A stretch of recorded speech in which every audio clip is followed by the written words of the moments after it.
is that the Ruto regime lacked sincerity required to make the talks succeed and deliberately sabotaged the people's demands while presenting their own parliamentary agenda as demands.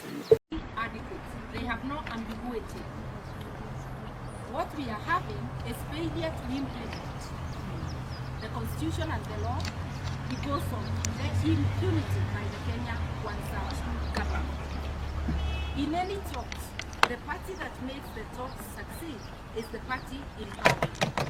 These talks, because the Kenya Kwanza regime and Ruto himself have nothing but contempt for Kenyans. You fool around for 8 months and you come with zero reports, zero results. So we are saying, let them adhere to the law. We are not interested in any amendments. We are interested in full and strict adherence to the law.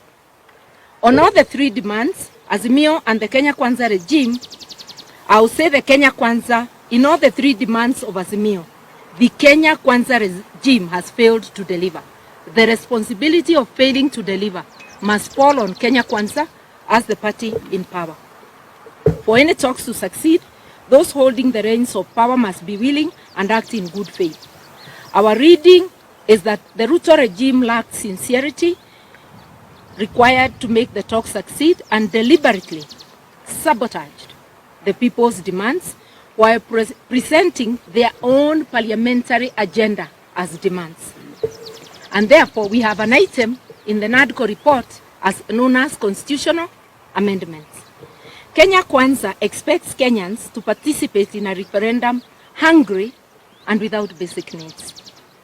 Any proposal to us that alters the structure of government, such as the office of the Prime Cabinet Secretary or Prime Minister, or leader of official opposition, must be subjected to a referendum after full participation by Kenyans.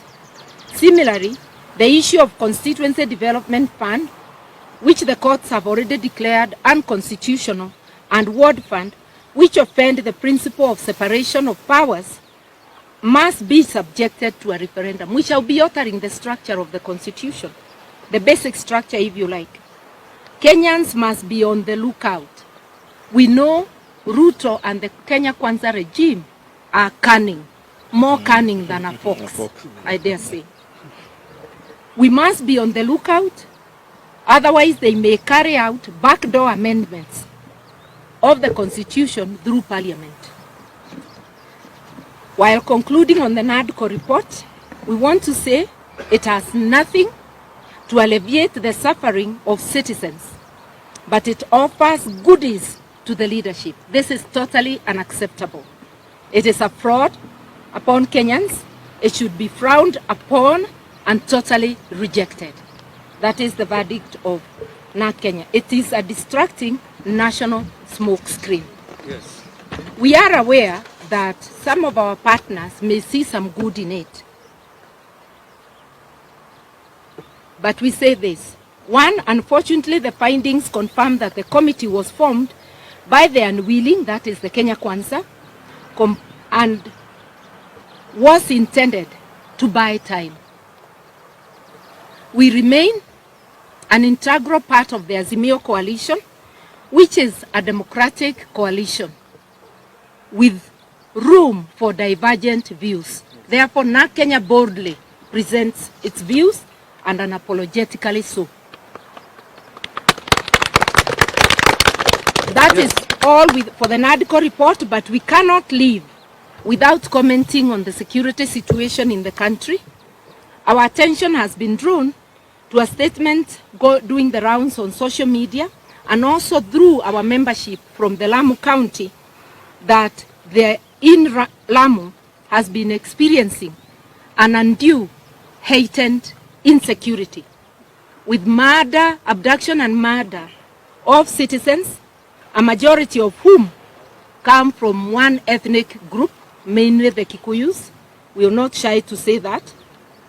And even this week alone, there's been abduction and murders.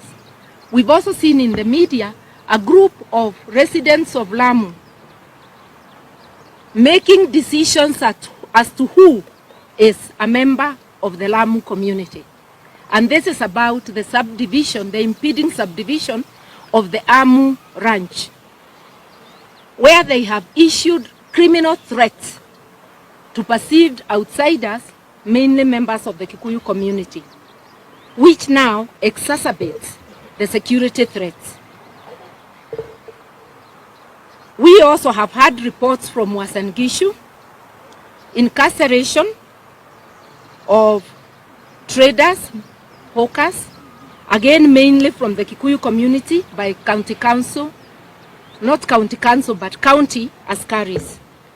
No statement or action has been forthcoming from the Kwanza regime or the Ministry of Interior in this insecurity in Lamu and in Uasin Gishu. Ruto and Kwanza must come clean whether he has authorized persecution of the Kikuyu nation and especially the diaspora. It's a very serious issue. We want to remind them that our constitution allows Kenyans to live anywhere they choose. And all over the country, including in the mountain, we have Kenyans from everywhere who are residing there. And in Lamu, we have Kenyans from everywhere, and some are second generation, having been born in Lamu. We want to know, or rather we conclude, the silence of Ruto and the KK regime indicates complicity in this affair. We also want to comment on the weaponization of the criminal justice system. Only this week, Kenyans have witnessed, or rather been informed, of the abduction and being driven at night to Mombasa of the controller of budget, Madam Margaret Nyakango. If she has committed an offense, nobody would stop the government from doing whatever they wish. Why abduct her? You know, it's an abduction style because you are taken away from your family, from a husband, told you are being taken to the headquarters in Nairobi and you'll be released, driven all the way to Mombasa with strange people, with nobody who can help her in sight. That no legitimate government treats its citizens that way. Yes. Yes. And this is not the only time the justice system has been weaponized. We have seen serious criminal and economic crimes concerning government functionaries being withdrawn, and those people sanitized and appointed to government, while we have seen the persecution of people who are not in favor with KK. Our call is to the officers who are working in the public service and including state officers. Be loyal to the Constitution, be loyal to the people of Kenya, not to the appointing authority. Yes. Any appointing authority is exercising delegated powers on behalf of Kenyans. Your loyalty must remain to Kenyans. Willing to put food on the table. There are some without shelter. There are some not knowing what to do or where to go. We call on all of us in our spirit of sharing, because Wakenya ni watu wakarimu. Let us practice sharing to the extent it is possible during this holiday season.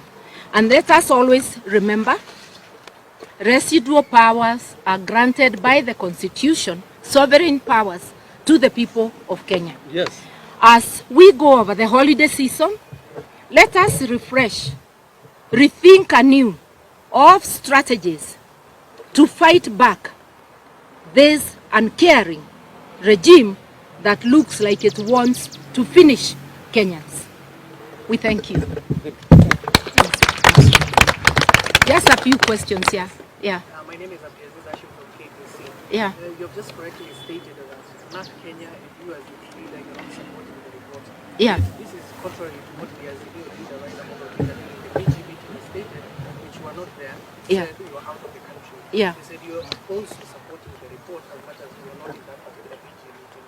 So where is the difference? You're speaking from the party leader is saying this thing and you are saying this one. I have said azimio is a democratic, Azimio coalition is a democratic institution. We have the coalition, we have constituent parties.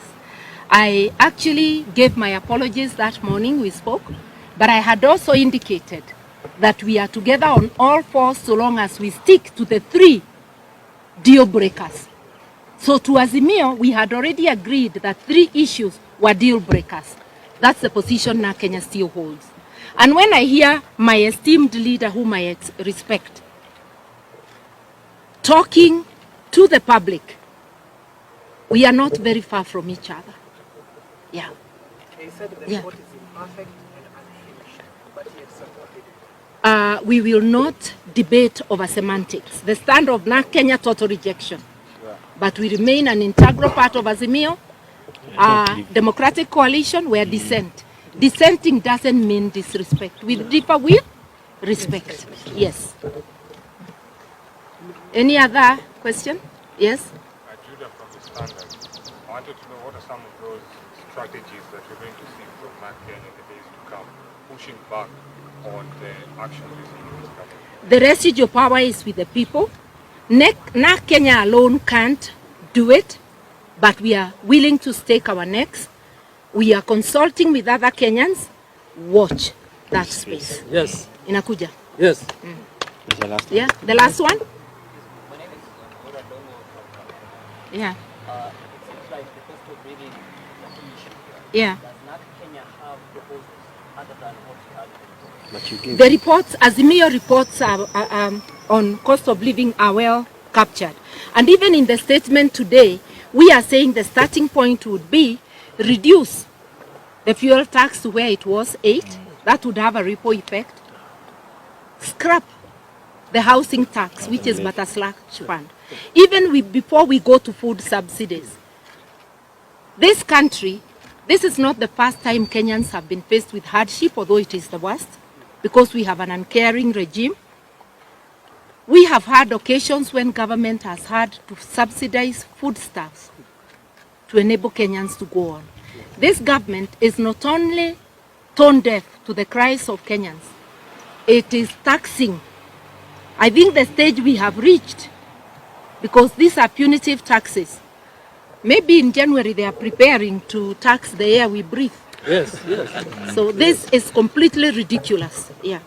So we do have strategies, and that is why Kenyans, I believe, had given an opportunity to those who know how to run a country to run it. Why don't we audit Yes. the elections and finish this? May we wish you, members of the fourth estate, also blessed holidays. And thank you for coming. Thank you.